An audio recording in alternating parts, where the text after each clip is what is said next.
Olá, meus queridos irmãos, amigos, vocês que nos acompanham nas redes sociais. Dando sequência, à série de mensagens Por que Creio, hoje nós vamos falar Por que Creio em Cristo. Então, abra sua Bíblia em Colossenses, no capítulo 2, no versículo 9, e nós vamos ler este texto, Colossenses 2, 9. Pois em Cristo habita corporalmente toda a plenitude da divindade. Pois em Cristo habita corporalmente toda a plenitude da divindade. Nesta série de mensagens sobre a nossa fé, nós temos falado sobre nossa crença em muitos pontos relevantes do cristianismo. Mas, se alguém questionasse a sua fé em Cristo Jesus, neste ponto específico, o que você responderia? Talvez sua resposta fosse que você se emocionou ao ouvir uma mensagem numa igreja, um pastor pregando, hoje até mesmo na internet, ou que já nasceu num lar evangélico, numa família que já confessava o cristianismo, e por isso você continuou nessa fé e está nela até hoje. Ou pode ser que esteja seguindo a moda do momento também. Hoje tem muitas pessoas que acham que ser cristão é moda. Diante dessa dificuldade que muitos de nós têm em responder a essa pergunta tão simples, volto ao ponto inicial. Por que nós cremos em Jesus? Por que nós cremos em Jesus? O que nos leva a confiar de tal forma, a tal ponto, de dizermos que Jesus é o nosso Senhor e seguirmos a Ele? Portanto, em nossa mensagem de hoje, nós vamos considerar algumas razões por que cremos em Cristo. A primeira delas, a primeira razão por que cremos em Cristo é porque nós sabemos quem é Jesus. A primeira razão para crermos é conhecer, é saber quem Ele é. E ao olharmos para as Escrituras, nós encontramos inúmeras evidências de quem é Jesus. Porém, o cristianismo é uma religião que também se baseia em evidências históricas. A Bíblia, ela nunca nos convida para uma fé cega, mas sim para uma fé naturalmente comprovada. Então, o que dizer acerca de Jesus? Conforme descreve o Novo Testamento da Bíblia cristã, nos evangelhos de Mateus, Marcos, Lucas e João, Jesus é um judeu nascido em Belém, uma pequena cidade da Palestina, a 8 quilômetros ao sul de Jerusalém. Era filho do carpinteiro José e da sua esposa Maria, que lhe deu à luz sem perder sua virgindade. E é apresentado como o Messias prometido por Deus para salvar o seu povo do pecado, condenando-lhes a vida eterna, ou concedendo-lhes a vida eterna. Para a ciência, conforme apresenta a revista Super Interessante, de número 178, de julho de 2002, Jesus foi um jovem sectário, ou seja, um partidário e agitador político que ameaçava levantar milhões de judeus da Palestina contra o exército de ocupação romana. Segundo os livros de história, Jesus era um profeta e um líder religioso. É o fundador do cristianismo e considerado mensageiro e filho de Deus. Há quem diga que Jesus foi somente um mito e que, na verdade, nunca existiu. Segundo o historiador J. Gilchrist Lawson, a teoria mítica da existência de Cristo não é esboçada por nenhuma autoridade de renome. As evidências históricas da existência de Jesus Cristo são muito maiores do que as evidências que sustentam qualquer outro evento da história antiga. Nenhum erudito sincero poderia rejeitar essa evidência, sem renunciar também à sua própria fé em todos os eventos registrados na história antiga. Ou seja, os próprios historiadores não negam a existência de Cristo Jesus. E ainda dizem, segundo Gilchrist Lawson, se eles negarem a existência de Jesus, eles podem negar toda a existência da história humana. Por quê?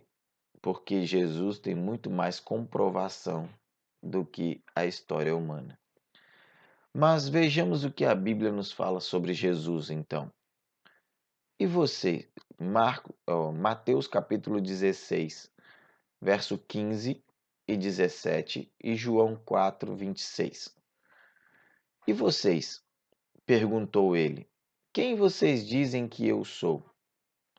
Simão, chamado Pedro, respondeu: Tu és o Cristo, o Filho do Deus vivo. Respondeu Jesus: Feliz é você, Simão, filho de Jonas, porque isso não lhe foi revelado por carne ou sangue, mas por meu Pai que está nos céus. Então Jesus declarou: Eu sou o Messias, eu que estou falando com vocês. Portanto, percebemos que as Escrituras já diziam acerca de Jesus. A história e a ciência só vieram a confirmar, mesmo que alterando alguns pontos importantes e significativos. Então, a segunda razão que nós encontramos do porquê nós cremos em Cristo é porque acreditamos que ele existiu. Compreendemos que a crença cristã em Jesus se dá, em sua maior parte, pelo que está escrito nas páginas da Bíblia. Ok? Crer no que diz as Escrituras é, sem sombra de dúvida, uma ótima razão. E conforme diz The James Kennedy, temos ali 4 biografias de Jesus e o testemunho dos historiadores do Novo Testamento. É bem mais exato e detalhado do que qualquer outro historiador secular. Mas e as demais pessoas? Será que elas precisam crer em Jesus só porque a Bíblia diz? Por causa deste ponto, algumas pessoas acreditam que nenhum escritor menciona Jesus fora dos evangelhos. Isso é um equívoco. Entre os historiadores seculares e os escritores que fizeram referência a Jesus, nós temos Tácito, o historiador romano, que disse: Nero infligiu as torturas mais refinadas a estes homens que, sob o nome comum de cristãos, eram já marcados pela merecida das infâmias. O nome deles se originava de Cristo, que sob o reinado de Tibério havia sofrido a pena de morte por um decreto do procurador Pôncio Pilatos. Suetônio escreveu o seguinte: expulso de Roma os judeus que, instigados por um tal Crestus, que quer dizer Cristo, provocam frequentes tumultos. Ainda temos Plínio, o moço, conhecido como o moço, que escreveu: maldizer Cristo, um verdadeiro cristão, não fará jamais. Cantam os cristãos hinos a Cristo como a um Deus. Existiram muitos outros que escreveram porções ou até livros inteiros, mesmo que em sua maioria combatendo o cristianismo, incluindo escribas hebreus. A revista Terra, número 133 de maio de 2003, afirma que o relato mais historicamente aceitável sobre Jesus se encontra no livro Antiguidades Judaicas, do historiador judeu Flávio Joséfo, que foi escrita em grego por volta do ano 50 depois de Cristo. sendo este livro uma das poucas referências sobre Jesus reconhecida pelos historiadores, arqueólogos e filósofos. Nele, Joséfo faz a seguinte declaração: Entretanto, existia naquele tempo um certo Jesus, homem sábio, era fazedor de milagres, ensinava de tal maneira que os homens o escutavam com prazer. Era o Cristo, e quando Pilatos o condenou a ser crucificado, estes que o amavam não o abandonaram e ele lhes apareceu no terceiro dia. Isso foi relatado por um judeu histórico, um judeu historiador. Uma outra grande evidência extra-bíblica está em achado arqueológico de uma urna funerária apresentada ao público no ano de 2002. Nela continha a seguinte frase: Tiago, filho de José, irmão de Jesus. Para André Lamer, um filólogo francês, o que pode trazer a comprovação de que se trata de um achado ligado ao Jesus bíblico é a inscrição da urna. Segundo ele mesmo descreve, era comum colocar no nome do pai, era comum colocar o nome do pai no ossuário do filho, mas o nome do irmão só aparecia se ele pagasse o funeral ou fosse uma figura célebre, ilustre, conhecida. Portanto, compreendemos que no mundo está cheio de evidências que comprovam que Jesus existiu. E não é um mito simplesmente. No canal History da TV por assinatura ou no YouTube, encontra-se diversos vídeos documentários sobre Jesus, sobre o Jesus histórico.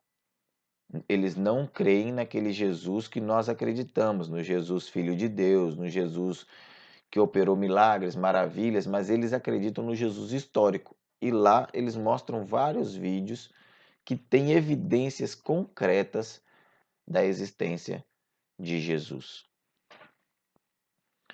A terceira razão, então, do porquê nós cremos em Jesus Cristo é porque conhecemos o caráter de Jesus. O que dizer acerca do caráter de Cristo? As Escrituras trazem 4 evangelhos e diversas passagens que apresentam o caráter de Jesus, como está apresentado por Paulo. Seja a atitude de vocês a mesma de Cristo Jesus, que, embora sendo Deus, não considerou que o ser igual a Deus era algo a que devia apegar-se, mas esvaziou-se de si mesmo, vindo a ser servo, tornando-se semelhante aos homens, e sendo encontrado em forma humana, humilhou-se a si mesmo e foi obediente até a morte, e a morte de cruz. Filipenses capítulo 2, versos de 5 a 8. F. Bruce, ao falar sobre o caráter histórico de Jesus, ele diz: alguns escritores podem brincar com a fantasia de um Jesus Cristo mítico, mas eles não o fazem por falta de evidências históricas.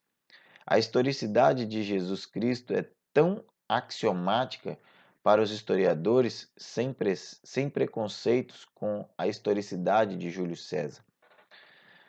Não são os historiadores que propagam a ideia de que Jesus Cristo é um mito. Então, para eles, os historiadores, não são eles que divulgam essa ideia de que Jesus é um mito, mas sim outras pessoas. Esta colocação de Bruce mostra de forma bem clara quem é Jesus e confirma de forma simples o seu caráter histórico. Dr. Philip Schaff, ao falar sobre o caráter de Cristo, ele afirmou que quanto a grandeza humana tende a diminuir quando examinada muito de perto, mas que, no caso de Jesus, sua grandeza se torna mais pura à medida que se aprofunda nos estudos sobre seu caráter. Olha a diferença. Quando nós estudamos o caráter humano, a tendência é diminuir. Mas quando nós estudamos o caráter de Cristo, o que Dr. Philip Schaff observou é que ele aumenta à medida que nós estudamos. D. James Kennedy acrescenta a isso ainda o seguinte: nunca houve ninguém como Jesus Cristo. Quanto mais sua vida é estudada, mais impressionante se torna. Confirmando esta fala de Kennedy, temos muitas outras importantes. Cristãos e não cristãos que fizeram declarações interessantes acerca do caráter de Cristo.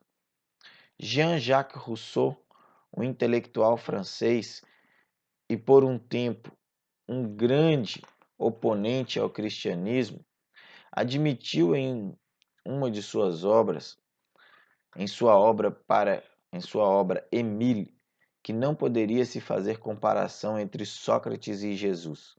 Da mesma forma que não existe comparação entre um sábio e Deus. Outra pessoa que também deixou uma declaração impressionante em seu testemunho foi o gênio literário William Shakespeare. Ele disse o seguinte: eu encomendo minha alma nas mãos de Deus, meu Criador, esperando e crendo sem vacilar, pelos méritos de Jesus Cristo, meu Salvador, ser feito participante da vida eterna.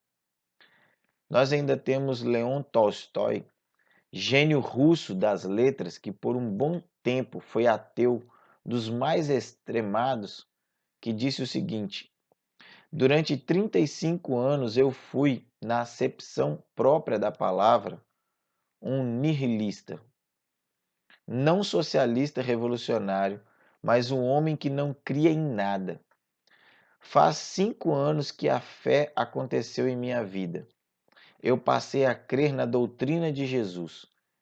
E toda a minha vida sofreu uma transformação repentina. A vida e a morte deixaram de se reunir. Em vez de desespero, experimentei júbilo e felicidade que a morte não pode tirar. Assim, só por esses relatos já daria para saber o quanto Jesus é real e seus feitos consistentemente históricos. Mas ainda existe uma razão do porquê creio em Jesus Cristo. E esta razão se torna então a mais importante de todas. Existe uma frase que diz que contra fatos não há argumentos. E a quarta razão do porquê creio em Cristo Jesus é porque eu tive uma experiência pessoal com Jesus. Todo cristão precisa ter uma experiência pessoal com Jesus. Os relatos históricos são importantes, sim, são extremamente importantes para comprovar a veracidade do que a Bíblia fala sobre Jesus e sua passagem sobre essa terra. Porém, o que seria mais importante ainda é ter experimentado um encontro pessoal e verdadeiro com Jesus. Por que eu falo isso? Contra-argumentos, fatos, histórias, achados, todos podem contestar, mas contra uma experiência pessoal não há contestação. A experiência que você teve com Jesus, ela é só sua. As pessoas podem ter experiências com Jesus também, mas nunca será igual à sua e nem igual a de outra pessoa.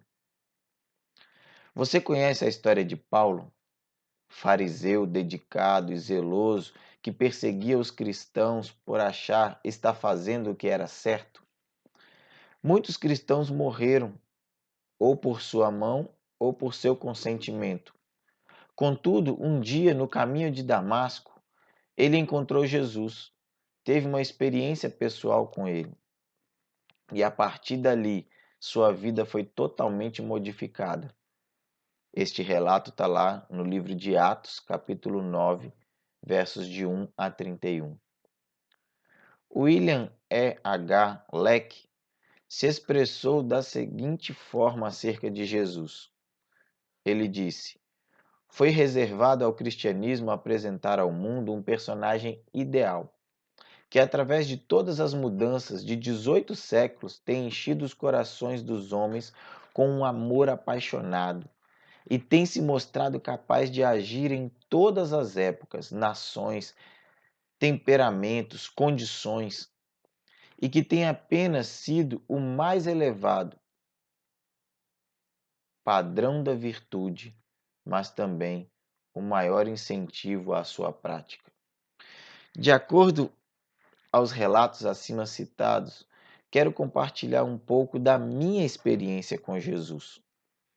Eu tinha 9 anos de idade quando tudo aconteceu. Era um domingo à noite na pequena congregação na qual eu fazia parte. Eu estava sentado na primeira fila de bancos daquela igreja e minha mãe sentada na fileira logo atrás. Eu estava atento a tudo o que acontecia.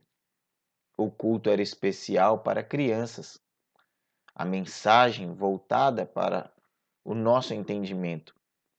A mensagem foi uma linguagem acessível à minha idade, toda feita com imagens em um aparelho que nós utilizávamos chamado flanelógrafo. Ao terminar a mensagem, o diretor da congregação, na época, fez o apelo para quem tinha entendido a mensagem levantar a sua mão, respondendo com este sinal que estava entregando a sua vida a Jesus. Foi quando começou a arder dentro de mim algo que eu não sabia como explicar. Me senti tão incomodado, inquieto. Aquilo me queimava por dentro, aquilo eu não sabia o que fazer, o que falar. Foi então que o dirigente daquela congregação convocou a congregação a cantar o hino 92 do cantor cristão. Enquanto prosseguia com o apelo e aguardava a manifestação de alguém. Enquanto a congregação cantava aquele hino, aquelas letras daquele hino, eu comecei a refletir sobre a minha vida. O hino traz a seguinte letra: morri na cruz por ti, morri para te livrar, meu sangue sim verti e posso te salvar. Morri, morri na cruz por ti, que fazes tu por mim? Eu trouxe salvação, dos altos céus favor, é livre meu perdão, sincero o meu amor. Naquele instante, eu olhei para trás, na direção da minha mãe, que percebeu minha inquietação e me disse: Jesus está te chamando, meu filho? Eu respondi: sim, mãe. Ela continuou: então vá. Aceite o convite de Jesus, se Ele está te chamando. Imediatamente, meus irmãos, amigos, eu levantei a minha mão, aceitando ao convite de Jesus e reconhecendo Ele como o Senhor da minha vida. E assim vim a conhecer e crer no Cristo vivo, no Redentor divino. Você quer saber por que creio em Cristo? Primeiro, eu creio nele porque a Bíblia diz, no texto de João 3, 17 e 18: Deus enviou seu Filho ao mundo, não para condenar o mundo, mas para que este fosse salvo por meio dele. Quem nele crê não é condenado, mas quem não crê já está condenado, por não crer no nome do Filho unigênito de Deus. Segundo, eu creio em Cristo porque a história, a ciência, a arqueologia comprovam que ele andou sobre esta terra. viveu entre nós, operou maravilhas no meio dos homens. Terceiro, eu creio em Cristo, pois ele ressuscitou, vivo está e continua a transformar a vida de muitas pessoas em todo o mundo, como fez com a minha. E se Cristo não ressuscitou, é inútil a nossa pregação, como também é inútil a fé que vocês têm. Como declara o apóstolo Paulo em 1 Coríntios 15, 14. O historiador Dr. Philip Schaff, concordando com o que foi dito acima, ele escreve: os incrédulos raramente são convencidos por argumentos, porque as fontes da descrença estão no coração e não na cabeça. Jesus Cristo é real e um dia veremos isto, veremos que isto é fato. Romanos capítulo 14, verso 11. Porque está escrito: por mim mesmo jurei, diz o Senhor, diante de mim todo joelho se dobrará e toda língua confessará que sou Deus. Você também crê em Cristo? Você também quer acreditar em Cristo? Não deixe passar a oportunidade. Hoje é o dia da salvação. Hoje é o dia de você dizer: Senhor Jesus, eu creio em Ti. Se você deseja fazer isso, deixe aqui embaixo o seu relato, a sua mensagem, dizendo: eu quero este Cristo, eu quero este Jesus para a minha vida também. E nós estaremos orando por você. Eu quero encerrar esta mensagem com uma oração pela sua vida. Você que está nos assistindo, que está nos acompanhando. Eu quero orar pela sua vida neste momento. Senhor, o Senhor sabe, Pai, quantas pessoas estão sendo alcançadas neste momento por este vídeo. Quantas pessoas, ó Pai, estão sendo impactadas por este vídeo, por esta mensagem. Quantas pessoas agora neste momento estão reconhecendo a salvação no Senhor Jesus Cristo, estão reconhecendo que o Senhor é real, é verdadeiro, que o Senhor vive e reina para todo sempre. E que o Senhor está agora tendo um momento especial com cada uma dessas pessoas, um encontro real e verdadeiro. Eu te peço, Senhor, confirme esta decisão no coração de cada uma dessas pessoas e que elas possam, Deus, experimentar verdadeiramente o poder real, transformador do Senhor Jesus Cristo. Como eu experimentei, como tantas pessoas experimentaram. Esta é a minha oração. Em nome de Jesus. Amém. Você que tomou essa decisão, não deixe de procurar uma igreja para congregar e para aprender mais sobre este Jesus real e verdadeiro. Que Deus abençoe a sua vida.